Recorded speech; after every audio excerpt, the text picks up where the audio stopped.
Bonjour, c'est la mine Parashat de Miran Neshama. Cette semaine, Ki Tetse. Ki Tetse la milchama, quand tu partiras en guerre contre tes ennemis. Et ce qui se passe quand tu te pars en guerre contre tes ennemis, une chose classique, tu ramènes des prisonniers de guerre et notamment des femmes. Et ce que nous explique la Parashat, tout le début de la Parashat porte sur la manière dont les Bnei Israël doivent traiter les captifs de guerre. Et c'est vraiment une exhortation à l'éthique face à la faiblesse.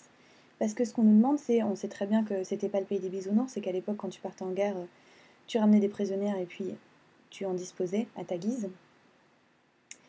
C'était la manière classique de traiter les prisonniers de guerre. Et là, ce qu'on nous explique, c'est non, tu vas devoir la garder un mois chez toi sans la toucher, lui raser le crâne, lui laisser pousser les ongles, la laisser pleurer à la maison de son père, et ensuite tu pourras t'approcher d'elle et en faire ta femme. Donc il y a tout ce processus-là comme ça de mise à distance, de désérotisation de la personne, où on cesse de voir la personne comme un objet de désir, mais on la voit justement comme une personne dans sa faiblesse, on essaye de la dépouiller de ses attributs de séduction comme ça, on lui laisse à elle le temps de faire le deuil de sa vie précédente, de vivre sa transition, et on laisse les deux se connaître. Et ensuite, si cette femme ne te plaît pas, tu ne peux pas non plus en disposer à ta guise, tu peux ni t'en servir comme esclave, ni la revendre. Donc le prix de ton choix, le prix de la passion qui t'a fait te saisir de cette prisonnière de guerre, ça va être sa liberté. Tu vas devoir la rendre libre si tu n'en veux plus. Donc on a là un message éthique très fort, très très fort, qui demande aux Bnei Israël de tenir leur désir, de tenir leur désir face à la faiblesse, face à un prisonnier de guerre.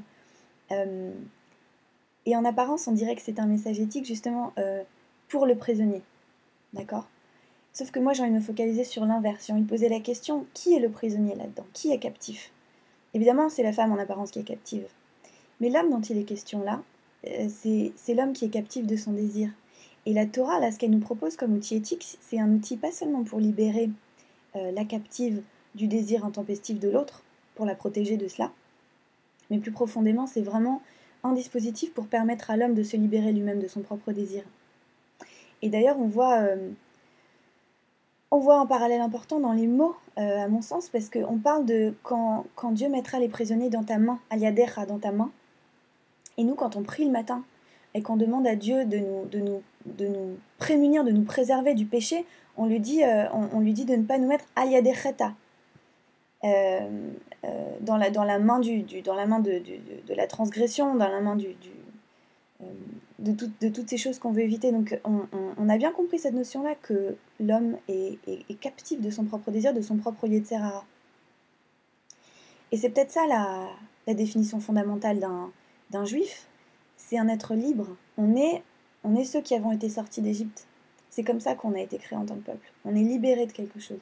Et moi, je vois dans cette paracha vraiment qui parle du traitement du prisonnier, je vois une invitation pour nous à nous libérer nous-mêmes de nos propres penchants, qu'on soit un homme ou une femme. C'était la minute paracha de Miran Neshama. Shabbat Shalom.